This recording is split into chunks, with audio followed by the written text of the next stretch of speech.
So this is Nicole Schwab. You can't contact anymore. We'll get to that picture very soon. So there you go. See, we'll get to it. This is from the events and news section. Look, this is Nicole Schwab in a bookshop in Palma de Mallorca on the 4th of December 2015. Look at her reading her own book. Oh, what an amazing woman.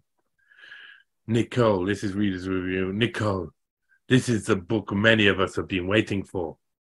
Mein Kampf! No. Transformational and full of deep wisdom. I just couldn't put it down and now keep it on my nightstand so I can refer to a passage before sleep. A huge thank you. Oh my God. I wonder who A. Ellis is. I reckon he's probably a young global leader, isn't he? I reckon so. So there she is, the hero. She's very birdy in her looks. Right. And let's go into her blogs. Spread Your Wing, an exploration into the nature of reality by Nicole Schwab. And here you go. We're going to enter into this, and this is already. I mean, I'm sure you'll find it interesting. Beyond the Grid: What Happens When Nothing Happens by Nicole Schwab on April the 13th, 2015 in Inspirations. Today, after a couple of months of blogging silence, I want to share with you the spring blossoms I collected beyond the grid.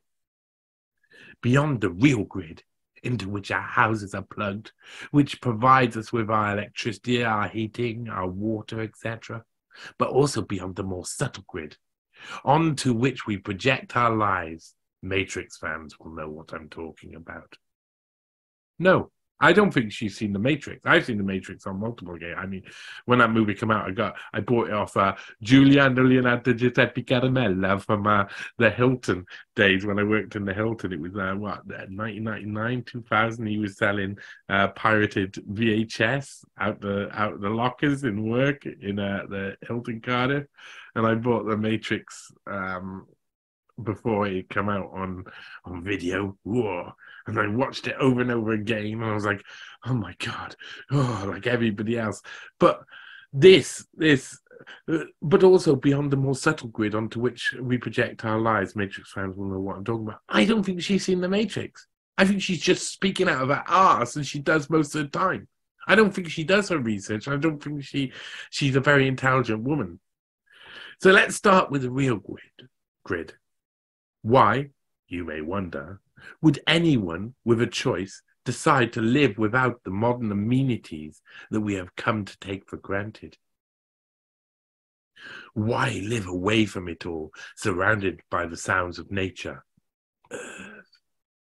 Why collect water from a well and wait for it to slowly filter before it's safe to drink? Water. Why sit trembling in front of the wood stove as the temperature drops, wondering whether the fire will start? Fire. Why generate your electricity from a couple of solar panels, which might just be enough to charge your cell phone, but perhaps not? And then, who needs a cell phone anyway in that setting? Air. Because by coming back to basics, we remember what we're made of.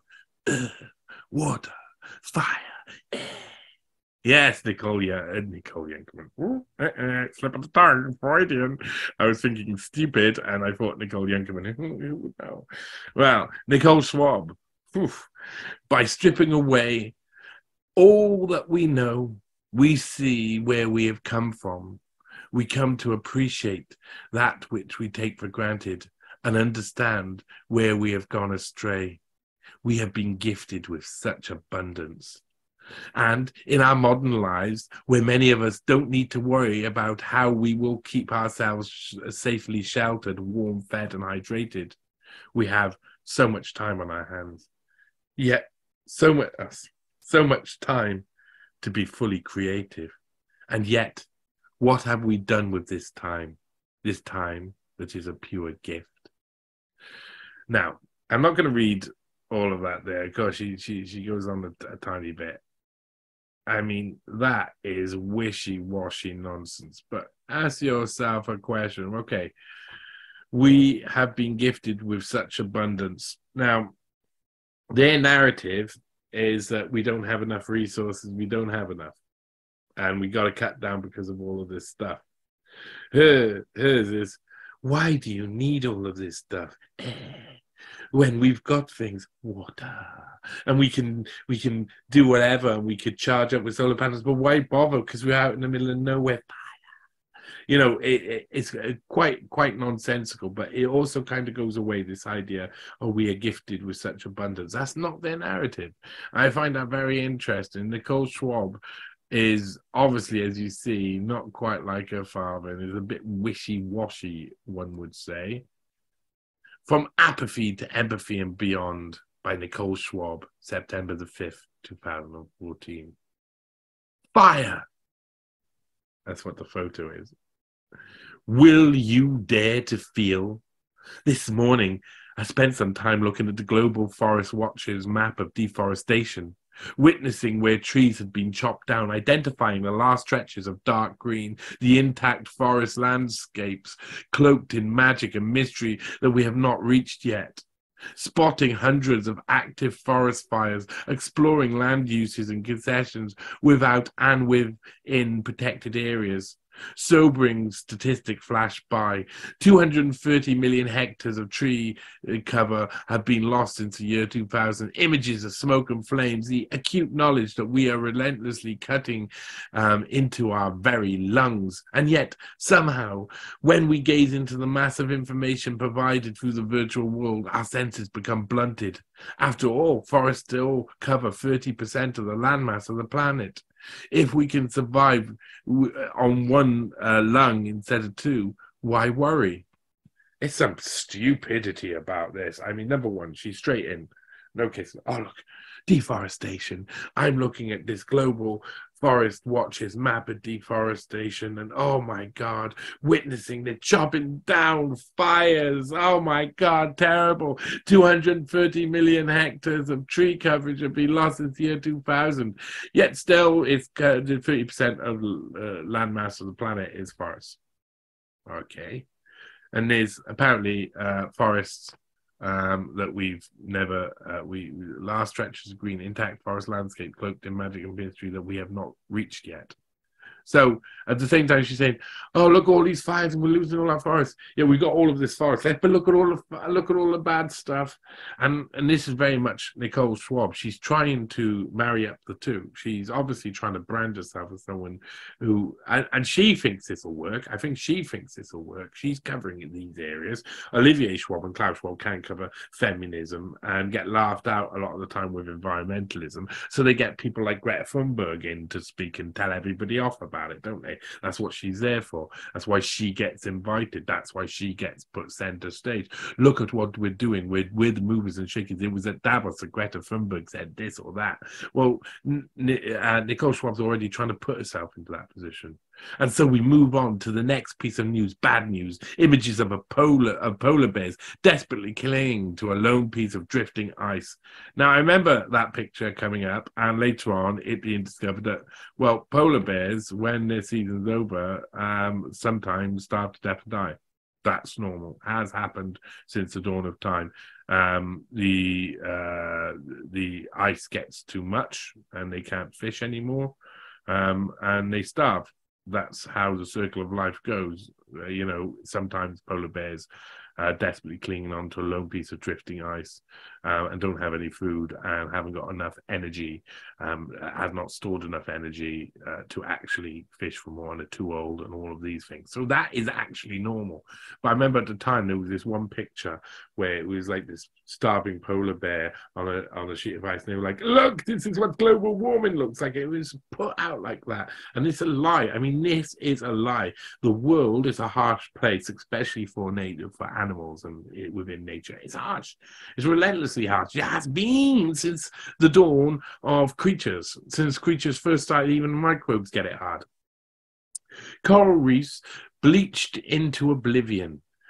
done by the companies that align with her father's organization and who they defend and want to take over the world. They want stakeholder capitalism. She's fighting on behalf of stakeholder capitalism. They're the ones who are doing this. It's the stakeholders within capitalism who are doing this.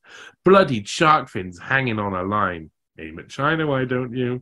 An expert suggesting that we've already entered the sixth great extinction. Sources, please, Nicole. Oh, what a surprise. Nothing. An expert suggesting we already entered into the... Well, I could be an expert on something suggesting that chocolate's going to appear for my bum, but it probably won't unless someone puts it there first. Crumbled buildings and wide-eyed children staring in disbelief at crude suffering of their lives. Men about to have their throats sliced, and I could go on and on. What's she fucking watching? She's watching bad news after bad news. I watched this polar bear die, a bloody shark fins hanging up, and then I watched men having their throats slit over and over again. Go on, Daddy, support those warmongers so I can watch more of this. Oh, that's what Nicole Schwab sounds like at the end of that sentence. It's like, oh no. How is it possible to remain sane amongst such suffering? The answer is simple. Denial. She is in denial. This girl is in denial. It's not a denial of the facts. It's just that we don't let them penetrate into our flesh and bones. Flesh and bones is not where your memory is stored, Nicole. It's not where it's the only place in your body where it's not stored. It's your eyes, your ears are the access points for your brain, you idiot. They remain at a mental level. Yes. We operate with only one aspect of our existence, convincing ourselves that it's the only one that exists. We shut everything else down, especially with feminine aspects of our being, such as our capacity for empathy. Then we slip into apathy. People love using empathy and apathy close together, so I find this as like, she's a bad writer. I think she's a bad writer. I haven't been trained in writing. I didn't go to Harvard. I didn't go to Cambridge. I still write a better piece than she does. She thinks she's wonderful. That's what it projects out. She's like, I know everything, and I have a constant conscious connection with the earth. Yet my father destroys everything, and I'm with him. The two things are juxtaposed. They don't go together. Her tone, her sound do not go with the reality of what's happening, and she's a liar. Another Schwab liar. They're all going to be liars. You'll discover this. It's a genetic thing. I bet you Eugene Schwab didn't admit that working for the Nazis was a bad thing. He still had to go through a denazification process, which you'll find that in the Landschrift archives. In Germany, you'll find the records of Eugene Schwab going through denazification because he was the managing director of a model Nazi company making the atomic bomb for the Germans. You bloody idiots. Then we slip into apathy, severed from the juicy life of our bodies, frozen by the belief that the world is too complex, its problems too great, and that we are powerless to face it all. But what would happen if we really felt in our hearts and bones what is occurring in this world, if we removed the unconscious protective barriers we have built around ourselves, if we stepped from denial into empathy, if we truly opened up and let it all in? I tell you what would happen. Klaus Schwab would have a mob the size of 15 megacities come, take him, drag him down the road like he's Gaddafi, stab him in the back of a van and leave him in some ditch. That's what would happen. That's what would happen. If all of those things, if we opened up, all of those people that she is aligned with would be in for trouble, big trouble. It would be revolution. So you want to know the answer to that, Nicole? I tell you what the answer to that is. It's your father being stabbed in the back of a pickup truck like Gaddafi was. That's what would happen. Those of us who have been endowed with the innate ability for radical empathy, if you want radical empathy, honestly, radical empathy would not work out well for your family. Radical empathy would end up badly for the Schwabs. Now that when you become porous to the world and tune into the lives and feelings of everyone around you, it is not only overwhelming, it can be utterly unbearable. So what she's saying, she can do that. She can attune herself to the world around, and she's still working for. That can only mean that she is evil.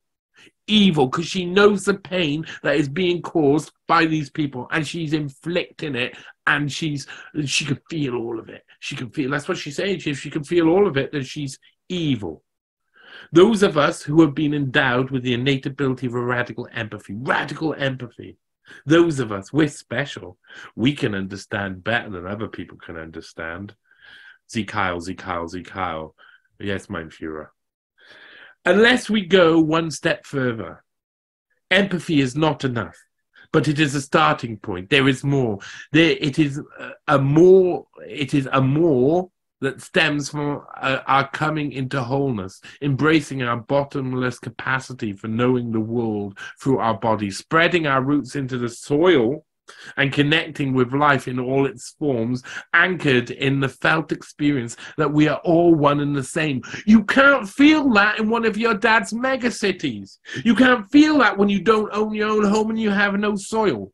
You cannot feel that when you're being pushed out the countryside, when Bill Gates and your dad's boys are buying up all of the land everywhere, not letting people on there, not being able to connect with the soil. You're a hypocrite. You know you are. Connecting with all its life in all its forms. They're destroying life in all its forms. She's on that side.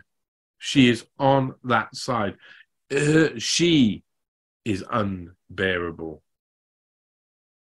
And from there, we can overcome our fear of feeling the pain of the world and step into empowered action in service to life with a capital L. Now, she's obviously a writer. She knows she's put a capital L on life as a big life, you know. Life. The esoteric vision of life. And from there, we can overcome our fear of feeling the pain of the world.